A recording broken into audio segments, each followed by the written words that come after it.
Hello and welcome to my YouTube channel concept clear students. तो आज हम class 10 science chemical reaction and equation से balancing chemical equations part 2 करने जा रहे हैं। पिछली वीडियो के अंदर हमने कवर किया था कि NaHCO3 जो हमें Na2CO3 प्लस H2O देता है अलॉन्ग विद कार्बन डाइऑक्साइड, इसको कैसे बैलेंस करते हैं। तो आज हम बढ़ते हैं अपनी नेक्स्ट इक्वेशन की ओर, जो इससे थोड़ी सी डिफ़िकल्ट है लेकिन बहुत इंपॉर्टेंट है। अब हम करने जा रहे हैं कंबशन रिएक्शन।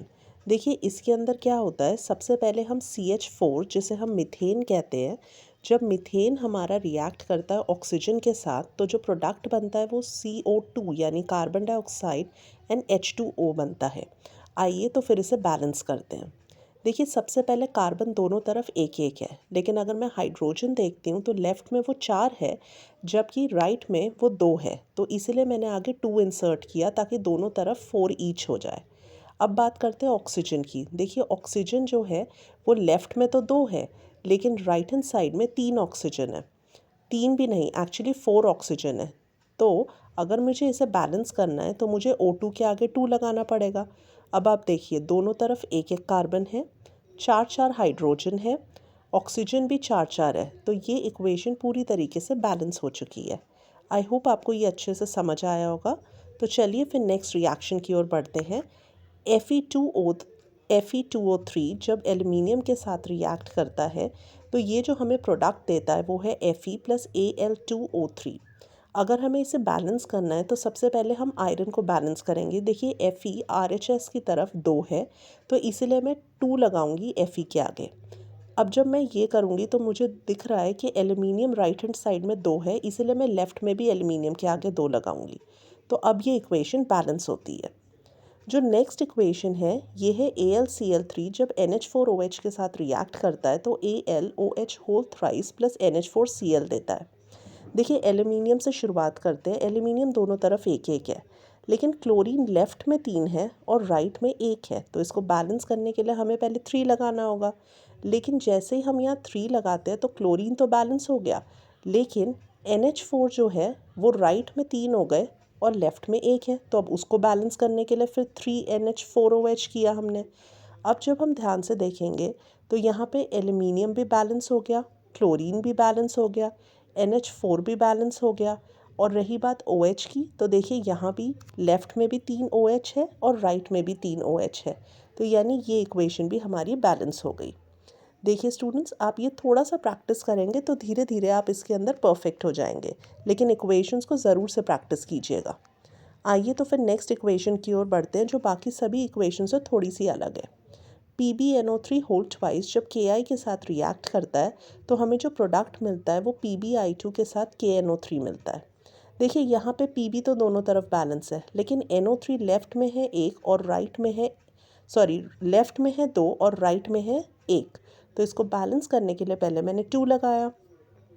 अब बात करते हैं हम अपने नेक्स्ट उसकी। अब K तो 2 हो गए लेकिन लेफ़्ट में देखिए K 1 है, तो फिर मुझे Ki के आगे 2 लगाना पड़ा। अब आप ध्यान से देखेंगे तो Pb भी बैलेंस है, I भी बैलेंस है और NO3 भी बैलेंस हो गया। अब जैसे मैंने आपको कहा था कि ये रिएक्शन बाकी से थोड़ी सी अलग है, इसके अंदर अलग क्या है स्टूडेंट्स, यहाँ पे आपने देखा होगा मैंने NO3 बोला आपको, पिछली रिएक्शन में मैंने OH बोला था, यानी ये पॉली एटॉमिक आयंस होते हैं। आपको याद होगा हम ये क्लास 9th के अंदर चैप्टर 3 में ऑलरेडी कवर कर चुके हैं। फिर भी अगर आपको कोई डाउट हो तो आप मुझे कमेंट सेक्शन में लिखकर बता सकते हैं। तो आइए तो फिर नेक्स्ट रिएक्शन की ओर बढ़ते हैं। सबसे पहले आप इसका स्क्रीनशॉट ले लीजिए ताकि आप अच्छे से इसे प्रैक्टिस कर पाएँ। तो moving on to the next reaction students, अब हम एक बहुत ही इंपॉर्टेंट रिएक्शन करने वाले हैं जो कि है रेस्पिरेशन रिएक्शन। देखिए इसके अंदर हम सबसे पहले लेंगे ग्लूकोज यानी C6H12O6, इसको रिएक्ट करवाएंगे ऑक्सीजन के साथ। तो जो प्रोडक्ट हमें मिलेगा वो CO2 के साथ H2O मिलता है। तो आइए इसे बैलेंस करें। यहाँ पे कार्बन 6 है, मतलब लेफ़्ट में कार्बन हमारे पास 6 है। अगर मैं राइट की ओर देखूँ तो यहाँ पे सिर्फ एक ही कार्बन है। देखिए 6 को 1 बनाना आसान नहीं है, लेकिन 1 को 6 बनाना बहुत ही सिंपल है। आप 1 को अगर 6 से मल्टीप्लाई करेंगे तो आपका सॉल्व हो जाएगा मैटर, तो इसलिए मैंने CO2 के आगे 6 लगाया। अब चेक करते हैं हाइड्रोजन। हाइड्रोजन देखिए लेफ़्ट में आ रहे हैं 12। अब अगर मैं राइट की ओर देखती हूँ तो मेरे पास राइट में देखिए कितने हाइड्रोजन है, सिर्फ और सिर्फ 2। तो अगर मुझे 2 को 12 बनाना है तो यानी मुझे इसे 6 से मल्टीप्लाई करना पड़ेगा। अब अगर मुझे 6 लगाना है हाइड्रोजन के पास तो ऑब्वियस सी बात है मैं इसे स्टार्टिंग में लगाऊंगी, क्योंकि एंड में लगाना तो अलाउड नहीं है। तो देखिए मैंने 6H2O कर दिया। अब आप देखिए कार्बन जो है वो भी बैलेंस हो गया और हाइड्रोजन जो है वो भी बैलेंस हो गया। अब बारी आती है ऑक्सीजन की। जब हम राइट हैंड साइड में देखेंगे तो O6 भी है, O2 भी है, यानी ऑक्सीजन मेरे पास 6 + 2 8 है। लेकिन अगर मैं राइट में देखूं तो मेरे पास 6 × 2 12 + 6 यानी कि 18 है। अब ये 8 और ये 18, अब इसको बैलेंस कैसे किया जाए? देखिए अगर मैं O2 के सामने 6 लगा देती हूँ तो 6 2 12 हो गया, 12 और 6 देखिए 18 हो गया। तो जैसे ही मैंने वहाँ पे 6 लगाया तो दोनों तरफ यानी LHS और RHS दोनों ही तरफ मेरे पास 18 ईच हो गए। अब अगर मैं पूरी इक्वेशन को ध्यान से देखूं तो यहाँ पे कार्बन, हाइड्रोजन, ऑक्सीजन सभी कुछ बैलेंस हो चुका है। तो ये इक्वेशन बहुत ज़्यादा इम्पॉर्टेंट है। इस इक्वेशन को हम रेस्पिरेशन की इक्वेशन कहते हैं। कई बार ये 1 मार्क में ये भी पूछ लिया जाता है कि write down the equation of respiration, तो आपको ये आनी चाहिए। एंड बैलेंसिंग तो ऑफकोर्स इम्पॉर्टेंट है ही है। तो आई होप आपको ये अच्छे से क्लियर हो गया होगा।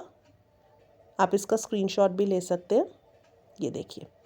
तो moving on to the next reaction students, अब हम जो रिएक्शन करने वाले हैं वो है BaCl2, जिसको हम रिएक्ट करवाएंगे Al2SO4 होल थ्राइस के साथ। तो जो प्रोडक्ट हमें मिलता है वो है AlCl3 along with BaSO4।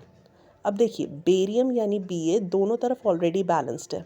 Chlorine left में है 2 और राइट में है 3। तो अब अगर मुझे इसको बैलेंस करना है तो इसका बेस्ट वे आउट ये है कि मैं यहाँ पे पहले तो देखती हूँ कि इसको कैसे क्या किया जाए। ये देखिए, तो क्लोरीन यहाँ पर जब आप देख रहे हैं कि एक तरफ 2 और दूसरी तरफ 3 है, तो अगर आप 2 को 3 से मल्टीप्लाई कर दें और 3 को 2 से कर दें, जब भी आपके पास ऐसी कोई रिएक्शन आती है जहाँ पे 2 और 3 दिख रहा है आपको, तो अगर आप 2 को 3 से और 3 को 2 से मल्टीप्लाई कर दें तो आपके पास 6 आ जाता है और वो बैलेंस हो जाता है। तो देखिए मैंने लिखा 3BaCl2। तो जैसे ही मैंने 3BaCl2 लिखा तो फिर बेरियम को बैलेंस करने के लिए मैंने दूसरी तरफ 3 लगाया। तो देखिए Ba भी बैलेंस हो गया और क्लोरीन भी दोनों तरफ 6 ईच हो गया। साथ ही में अगर मैं देखती हूँ मेरा सल्फेट आयन यानी SO4, तो SO4 भी देखिए दोनों तरफ मेरा बैलेंस्ड है 3 ईच। और एल्यूमिनियम यहाँ पर 2 है लेफ़्ट में, तो उसको बैलेंस करने के लिए राइट में मैंने 2 लगाया है। देखिए ये अच्छे से बैलेंस हो गई है इक्वेशन। आई होप आपको ये अच्छे से क्लियर हो गया होगा स्टूडेंट्स। इसको 1-2 बार आप प्रैक्टिस करेंगे तो और भी अच्छे से आपको ये क्लियर हो जाएगा।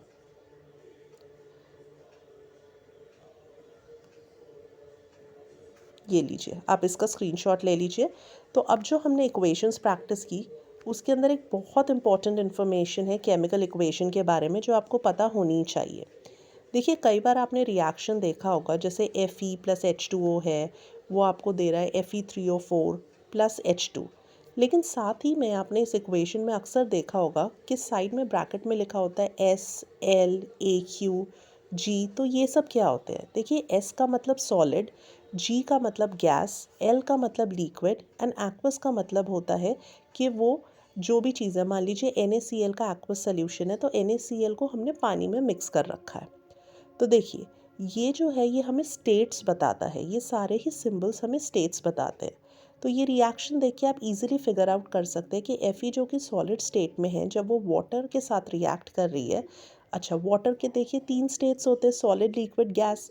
तो अगर यहाँ गैस लिखा है तो यानी ये स्टीम के साथ रिएक्ट करके हमें Fe3O4 जो कि सॉलिड फेज में होती है, इसके साथ हाइड्रोजन गैस दे रही है।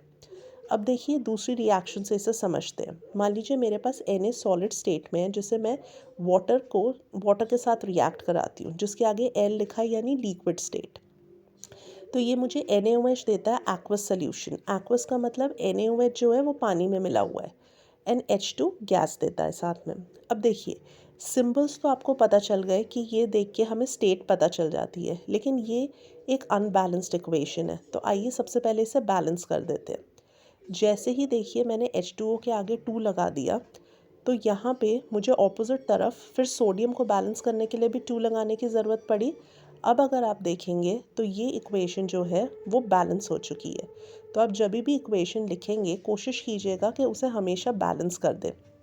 बस यहाँ पे सोडियम जो था वो रह गया था बैलेंस करना, तो इसलिए मैंने राइट हैंड साइड में भी 2 इंसर्ट कर दिया है। अब ये इक्वेशन पूरी तरीके से बैलेंस्ड है क्योंकि इसके अंदर सोडियम जो है दोनों तरफ 2 ईच है, हाइड्रोजन जो है वो यहाँ पर भी बैलेंस्ड है, 4 ईच हो गए, एंड ऑक्सीजन जो है वो हमारे दोनों तरफ 2 ईच हो गए हैं। आइए मैं आपको दूसरी कंडीशन भी बताती हूँ, रिएक्शन कंडीशन। रिएक्शन कंडीशन का मतलब होता है कुछ रिएक्शंस ऐसे होते हैं जिसको करने के लिए कुछ स्पेसिफिक कंडीशन की ज़रूरत पड़ती है। जैसे मान लीजिए कार्बन डाइऑक्साइड गैसियस फेज में जब रिएक्ट करता है H2 गैस के साथ, तो ये ऐसे ही नहीं रिएक्ट कर लेगा, अपने आप नहीं मिक्स हो जाएगा। मुझे इसे 340 ATM एटमॉस्फेरिक मतलब प्रेशर के अंदर करना होगा, तभी जाके CH3OH लिक्विड में मुझे मिलेगा। तो ये इसकी हो गई रिएक्शन की कंडीशन। एक और एग्जांपल से इसे समझते हैं। मान लीजिए मैं फोटोसिंथेसिस की इक्वेशन लिखती हूँ जिसमें CO2 + H2O रिएक्ट करके मुझे C6H12O6 along with O2 and H2O मिलता है। लेकिन ये ऐसे ही नहीं हो जाएगा, ये होने के लिए मुझे सनलाइट एंड क्लोरोफिल की ज़रूरत पड़ेगी। तो यानी ये कुछ ऐसी कंडीशंस है जिसके बगैर ये रिएक्शंस हो ही नहीं सकती। आई होप यहाँ तक आपको अच्छे से क्लियर हो गया होगा स्टूडेंट्स। तो इस वीडियो में सिर्फ इतना ही। तब तक स्टे ट्यून्ड, मिलते हैं फिर अगली वीडियो में नेक्स्ट टॉपिक के साथ। नेक्स्ट उसके अंदर हम डिस्कस करने वाले हैं नेक्स्ट वीडियो के अंदर टाइप्स ऑफ रिएक्शंस। तब तक के लिए keep revising and I hope आपने चैनल को सब्सक्राइब कर लिया होगा। अगर नहीं किया है तो याद से सब्सक्राइब कर लीजिए, वीडियो को लाइक एंड शेयर कर लीजिए। तब तक के लिए अच्छे से रिवाइज कीजिएगा, फिर नेक्स्ट वीडियो में मिलते हैं।